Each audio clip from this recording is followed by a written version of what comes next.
اب تو پاکستان میں اخبار دیکھتا کوئی نہیں، لیکن آج سے 10-15 سال پہلے کی بات ہے، ایک مقامی اخبار میں ایک خبر چھپی کہ فلاں چودھری صاحب نے، ملک صاحب نے جو حلقے کے ممبر قومی اسمبلی کو شدید مبارکباد دی ہے، کیونکہ اس وقت انہوں نے موبائل فون کا جو پول ہے، کھمبا ہے، وہ لگوا دی ہے۔ میں نے وہ خبر دیکھی اور بے ساختہ میری ہنسی نکل گئی کہ ظاہر ہے وہ ٹیکنالوجی پاکستان کے ریموٹ ایریاز میں یا مختلف شہروں میں آ رہی تھی، تو اس میں ایک کمپنی کا بزنس ہے، تو کمپنی نے بزنس کرنا ہے، اس میں ممبر قومی اسمبلی اس کا کیا لینا دینا ہے۔ یہاں سے ایک مینٹیلٹی ظاہر ہوتی ہے کہ ہم کوئی بھی چودھری صاحب ہیں، ملک صاحب ہیں، ہم نے ایک خوشامد کا کوئی موقع ہاتھ سے جانے نہیں دینا۔ یہ کہاں سے آیا؟ یہ کلچر پاکستان میں کہاں سے آیا؟ یہ اوپر سے آیا۔ پچھلے 50 60 70 سالوں سے ایک ہی سوچ ہے کہ اپنے آپ کو سٹرکچرلی اندر سے درست نہیں کرنا، اور یہ ہیبٹ ہے کہ باہر سے کوئی ہمارے مسائل آ کے حل کر دے گا۔ کوئی آئے گا تو کیا لے کے آئے گا؟ وہ ایک کہاوت ہے نا پنجابی میں کہ آئے ہو تو کی لے کے آئے ہو، تو چلے ہو تو کی دے کے چلے ہو۔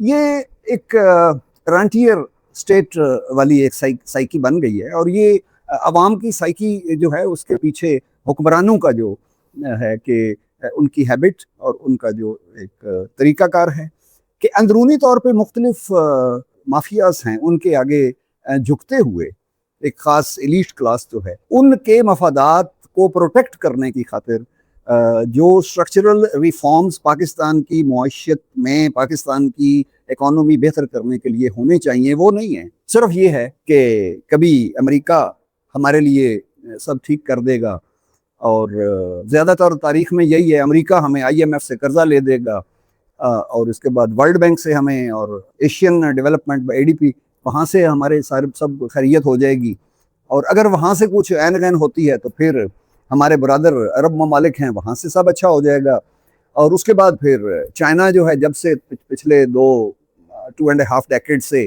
چائنا بہت آگے گیا تو وہاں سے سب اچھا ہو جائے گا۔ اسی مائنڈ سیٹ میں آلموسٹ 77 ایئرس ہم نے گزار دی ہے، دیٹس ویری انفارچونیٹ۔ آج میں آپ کو کہانی سناؤں گا سی پیک کی۔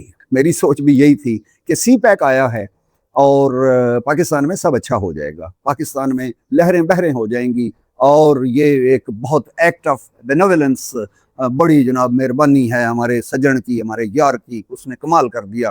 اور اس کے آج سے جب یہ سٹارٹ ہوا 2015 میں یہ سگنیچر وغیرہ ہوا، اس سے پہلے جو بھی بیک گراؤنڈ ورک تھا اس میں جھگڑے ہو رہے تھے۔ آج بھی ماشاءاللہ ہمارے صدر مملکت ہیں جناب آصف علی زرداری صاحب، انہوں نے کہا یہ میرا ویژن ہے، اور اس کے بعد دوسری جماعتیں ہیں انہوں نے کہا، اور اس کے بعد جو پرویز مشرف صاحب جنرل، وہ انہوں نے کہا تھا یہ میرا ایک ویژن ہے۔ تو سارے پاکستان میں یہ ہوا کہ ہمارا ایک یار غار ہے، ہمارا ہمالیہ سے بلند ہماری دوستی ہے، اور سمندروں سے گہری ہماری یاری ہے، تو یہ پاکستان میں سب اچھا ہو جائے گا، پاکستان کا ایک گیم چینجر۔ اور کئی وزیر جو ہیں، بڑا ان کا فیورٹ یہ جملہ، لیکن جیسے ہی آپ اس کی گہرائی میں جاتے ہیں اور جب حالات کو دیکھتے ہیں تو آپ کی، میں بلا مبالغہ کہتا ہوں کہ آنکھیں کھل جاتی ہیں۔ آج کی اس ویڈیو میں کچھ باتیں کروں گا، اور اس سے بھی گہری باتیں اگلی ویڈیو میں کروں گا، کیونکہ یہ تھوڑا سا پھیلا ہوا موضوع ہے۔ میں کوشش کروں گا کہ اس کو بریف رکھوں تاکہ آپ ان ایشوز کو سمجھ سکیں۔ تو پاکستان کو 10 سالوں میں یہ بتایا گیا کہ ہائی ویز بن جائیں گی، پورٹس بن جائیں گی، انڈسٹریل زون بن جائیں گے، اور مستقبل جو ہے وہ ہماری جو مستقبل ہے وہ ہمیشہ کے لیے بدل جائے گا۔ لیکن آج کیا ہے؟ یہ فلیگ شپ جو ہے وہ ایک commercially it has become silent, یہ تو خاموش ہو چکا ہے۔ گوادر پورٹ جو ہے وہ عربین سی کی سنگاپور بننی تھی، تو وہاں کیا ہو گیا؟ وہاں پہ بالکل تاریکی چھا گئی۔ اور اس کے ساتھ ساتھ آپ یہ دیکھیں کہ جہاں پہ سی پیک جو ہے، کیا پاکستان کمزور تھا یا چائنا کی نیت میں کہیں کوئی مسئلہ تھا؟ کیونکہ یہ سارا کیا یہ آرکیٹیکچر جو ہے، کیا اس میں کوئی فلا تھا؟ تو اس کا تھوڑا سا ہم اینالائز کریں گے، کیونکہ یہ آپ نے پچھلے ہفتے ہی دیکھا ہوگا کہ شہباز شریف مسٹر جو ہے وہ بیجنگ میں جا کے چائنا کے پریزیڈنٹ شی کے ساتھ بڑے مذاکرات اور وہی باتیں جو ہم سنتے ہوئے بڑے ہوئے ہیں پاکستان اور چائنا کی دوستی کے حوالے سے، سی پیک 2.0 کہ اب سی پیک کا ایک نیا دور اور نئی لہر جو ہے. لیکن ان سیریمنیز کے پیچھے کیا ہے کہ کوریڈور از فروزن. ٹھیک ہے، نعروں کے پیچھے کیا ہے؟ Math has collapsed. اور $1 بلین اناؤنسمنٹس جو یہ جو ہو رہی ہیں، ان کے پیچھے ایک خطرناک فائنینشیل ایکسپیریمنٹس پاکستان کی تاریخ میں. تو سب سے پہلے اس کا سیٹ اپ دیکھتے ہیں. یہ ویڈیو میں ضرور ایکسپلین کر دیتا ہوں یا واضح کر دیتا ہوں کہ یہ کوئی کنسپیریسی ویڈیو نہیں ہے، اور یہ ایک اسٹرکچرل اٹاپسی ہے. اور اس کا یہ پارٹ 1 جیسے میں نے عرض کیا، یہ ڈالر انڈیکس ٹریپ ہے. اور پھر اس کا آڈٹ جو ہے اس کی بات میں کروں گا، جو 2018 سے شروع ہوا اور 2020 میں. تو اس نے بیجنگ کا جو ہے ڈریم، اس کو شٹر کر کے رکھ دیا، توڑ کے رکھ دیا. اور اس کے نتیجے میں جو کوریڈور بننا تھا، جس کی دنیا میں بڑی گونج تھی، چائنا کا بیلٹ اینڈ روڈ انیشیٹو، اور اس کا جو فلیگ شپ پروجیکٹ تھا CPEC, China Pakistan economic corridor. تو ہم پہلے بات کرتے ہیں کہ ایک رانچیئر ماڈل اور ایک اسپیشل فکس. اسپیشل، یہ اسپیلنگ سکرین پہ آئیں گے، ناٹ اسپیشل، اسپیس سے اسپیشل. یہ فکس جو ہے یہ ایک اکنامکس کی ایک بڑی مزیدار سی ٹرم ہے. تو سی پیک جو ہے یہ کوئی ویکیوم میں ایمرج نہیں کیا، یہ ایک پولیٹیکل کلچر سے آیا کہ پاکستان کی جو رولنگ اسٹیبلشمنٹ ہے اس نے ایک چیز کو، جیو پالیٹکس کو رینٹ میں کنورٹ کیا. واشنگٹن تھا، گلف تھا، بیجنگ ہے. اور یہ اس وجہ سے اسٹیٹ نے، اس نے اپنی جو بلڈنگ اس نے اپنی جو پروڈکٹیوٹی ہے اس کو اسٹریٹجک پیمنٹس کے اوپر ان کا انحصار رہا. اور یہ we need to understand this critical point کہ پاکستان کی ایلیٹ نے سی پیک کو ایک اسٹرکچرل ریفارم کے طور پہ نہیں لیا. انہوں نے ایک شارٹ کٹ لیا، ایک سبسٹیٹیوٹ فار ریفارم، کہ پیسے آ جائیں گے اور سب ہمارے مسائل حل ہو جائیں گے. تو instead of fixing taxation, exports, governance, institutions, ٹھیک ہے، پہلے دیکھیں اب تو یہ جو باہر سے کچھ آ جائے گا اور ہمارے مسائل حل ہو جائیں گے. تو میں ایسے سوچ رہا تھا کہ دنیا میں دیکھیں کتنے ممالک ہیں کہ جنہوں نے اپنے ملک میں اپنی ایک فائنینشیل سٹیٹس کو بہتر کیا، اپنے عوام کی حالت کو بہتر کیا. تو وہ کتنے ملک ہیں جنہوں نے IMF کے اوپر یا فورن جو ایک چندہ ہے اس کے اوپر گرو کیا؟ کیا چائنا نے؟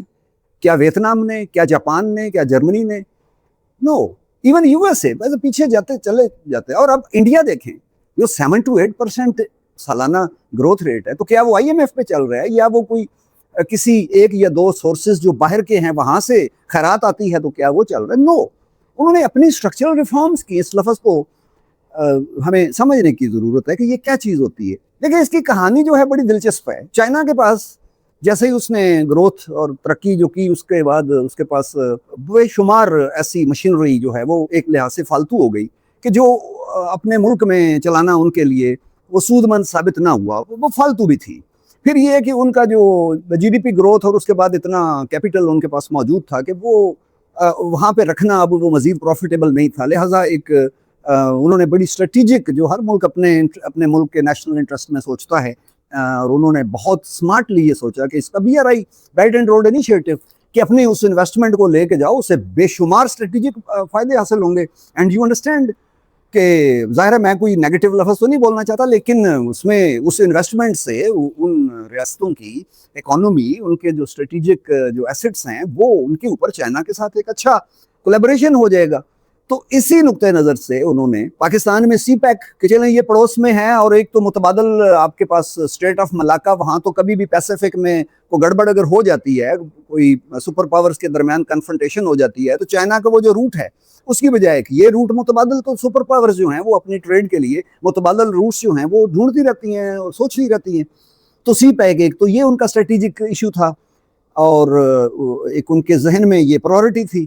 دوسرا یہ ہے کہ جس طرح میں نے مشینری کی بات کی، اور تیسرا یہ تھا کہ پاکستان کے ساتھ جو ایک اسٹریٹجک جو ہے تعلق، اس کی وجہ سے پاکستان کے ریسورسز جو ہیں وہ بھی ایک لحاظ سے سانجھے ہو جائیں گے. جیسے سمجھ لیں کہ رشتہ داری ہو جاتی ہے. کیونکہ میں کئی دفعہ دوستوں کے ساتھ ہنستے ہوئے بات کرتا ہوں کہ پہلے چائنا کے ساتھ یاری دوستی تھی. یہ سب کانٹیننٹ میں رہنے والے سارے اس بات کو سمجھیں گے کہ پہلے یاری دوستی رشتہ داری میں بدل گئی سی پیک کی صورت میں، کیونکہ سی پیک ایک رشتہ آ گیا ہے پاکستان کے ساتھ، ایک نوٹ جو ہے وہ. تو یہ ایک انکلیو پروجیکٹ کے طور پہ ہوا.